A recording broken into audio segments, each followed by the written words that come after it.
अस्सलाम वालेकुम रहमतुल्लाहि वबरकातुहू। किसी भी खाला चाची या फूफी से कुरान पढ़ना बेकार है, वेस्ट ऑफ टाइम है। मैं आगे चलकर आपको बताऊंगी कि मैं ऐसा क्यों कह रही हूँ, मैंने कुरान कहाँ से सीखा है और किस किस चीज़ से मैं आपको कुरान बताती हूँ।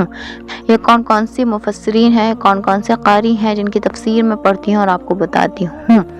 तो वीडियो को अंत तक ज़रूर देखिएगा। तो कुरान को मैं कहाँ से पढ़ाती हूँ, पहले मैं खुद पढ़ती हूँ और फिर मैं आपको पढ़ाती हूँ। पढ़ना पहले ज़्यादा ज़रूरी हो जाता है।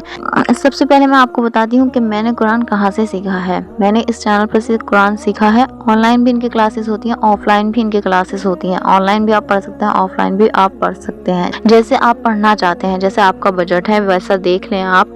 ऑफलाइन भी अच्छा पढ़ाते हैं ये, अगर आपको नहीं स्पेंड करना, वैसे स्पेंड करने में ही बेहतरी है, क्योंकि मेरा पर्सनल एक्सपीरियंस ये है, मैंने ज़्यादा सेल्फ स्टडी ही की है। अगर आप कहीं अटक जाते हो, कहीं रुक जाते हो, तो आपको एक ट्यूटर की बहुत ज़्यादा ज़रूरत होती है। कोई भी आपको अगर आसपास बताने वाला नहीं होगा तो आपके डाउट क्लियर नहीं होंगे, और वो आपके डाउट क्लियर होते भी नहीं हैं अगर आसपास कोई बताने वाला नहीं होता है। तो इसीलिए ट्यूटर का होना आपके लिए बहुत ज़्यादा ज़रूरी है, वरना आपकी ही ग्रोथ रुक जाएगी और आप किस लेवल पर पहुंचोगे आपको पता नहीं चलेगा। आप फालतू में ही मेहनत करते रहोगे, टाइम बर्बाद करते रहोगे, आपको अपने लेवल का पता नहीं चलेगा। इससे बेहतर है आप एक ट्यूटर को ही लो। अगर ऑनलाइन क्लासेस चल रही हैं, आप अफोर्ड कर सकते हो तो बिल्कुल आप अफोर्ड करो।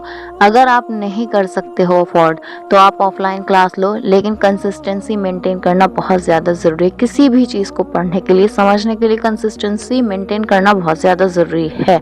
अगर आप कोई भी चीज़ पढ़ना चाहते हैं, कुरान पढ़ना चाहते हैं, उर्दू पढ़ना चाहते हैं, कोई भी स्किल आप सीखना चाहते हैं, तो कंसिस्टेंसी के साथ ही वर्क करें, वरना आपको कुछ भी समझ में नहीं आएगा।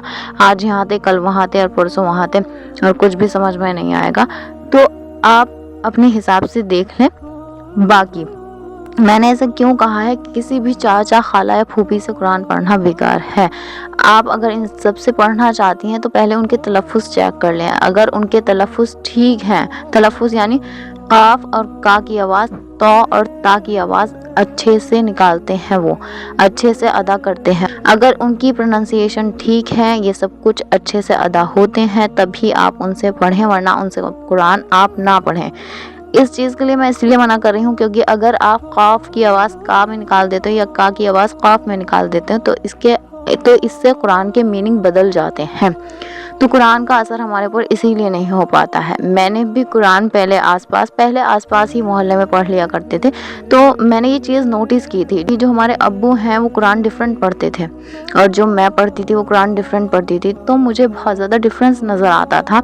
मैंने डिसाइड किया दोबारा कुरान पढ़ने के लिए, और जब मैंने दोबारा कुरान पढ़ना शुरू किया, कारी से मैंने ऑनलाइन कुरान पढ़ाया और मैंने दोबारा कुरान तिरहाया है कुरान। तो इसीलिए मैं आपको कह रही हूँ, बहुत ज़्यादा गलतियाँ आपकी निकलेगी और आप ये सोचोगे शायद इसी वजह से हमारे ऊपर कुरान का असर नहीं होता, क्योंकि हमारे तलफ़ुज़ गलत हैं, हमारी प्रोनाउंसिएशन गलत है, जिससे मायना बदल जाते हैं, कुरान के ट्रांसलेशन उसका बदल जाता है। जैसे कि फी कुलूबिहिम हम पढ़ते हैं, तो फी का मीनिंग होता है में, कल्ब का मीनिंग होता है कुत्ता, तो फी कुलूबिहिम उनके कुत्तों पर मोहर लगा दी। फी का मीनिंग में और कल्ब का मीनिंग होता है दिल, तो फी कुलूबिहिम उनके दिलों पर मोहर लगा दी। तो इस तरह का डिफरेंस आ जाता है ट्रांसलेशन में, उनके दिलों पर मोहर लगा दी और उनके कुत्तों पर मोहर लगा दी। ज़मीन आसमान का फ़र्क है। तो इसीलिए आपके प्रोनाउंसिएशन, आपके तलफ़ुज़ ठीक होने ही चाहिए।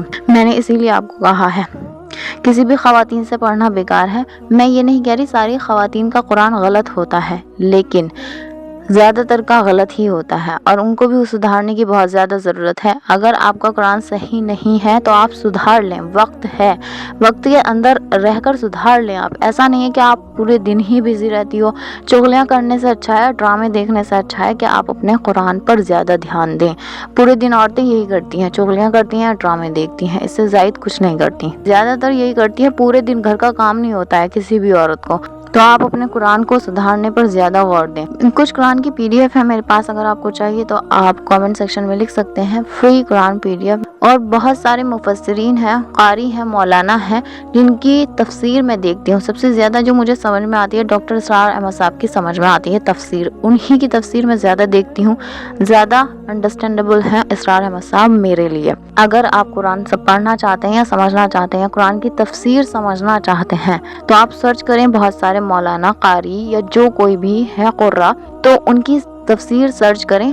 جو بھی تفسیر آپ کو سب سے زیادہ سمجھ میں آتی ہے، جو کوئی بھی قاری، قرہ یا مولانا کی تفسیر آپ کو سمجھ میں آتی ہے، جس کو آپ ایزیلی سمجھ سکتے ہو، تو آپ اسی کی تفسیر پڑھیں یا سمجھیں۔ یہ میرا قرآن ہے جو کہ اردو میں ہے، اس میں سے بھی میں تفسیر پڑھتی ہوں۔ بہت زیادہ سرچ کرنا پڑتا ہے تبھی آپ کو بتانا پڑتا ہے، یوں ہی یا ایسے ہی میں کچھ بھی نہیں کہتی یا کچھ بھی نہیں بتاتی ہوں آپ کو۔ پہلے بہت زیادہ میں خود سرچ کرتی ہوں، کبھی کبھی ویڈیو مجھ سے شوٹ نہیں ہو پاتی، کبھی کبھی لیٹ ہو جاتی ہے، کبھی کبھی میں آیاتوں کو سرچ نہیں کر پاتی ہوں، اسی وجہ سے بھی میری ویڈیو لیٹ ہو جاتی ہے۔ باقی میں لیزی انسان نہیں ہوں، میں ایک ایکٹیو انسان ہوں اور پورے دن ایکٹیو رہتی ہوں۔ ہوپ آپ کے لیے سب کچھ یوزفل رہا ہو۔ السلام علیکم ورحمۃ اللہ وبرکاتہ۔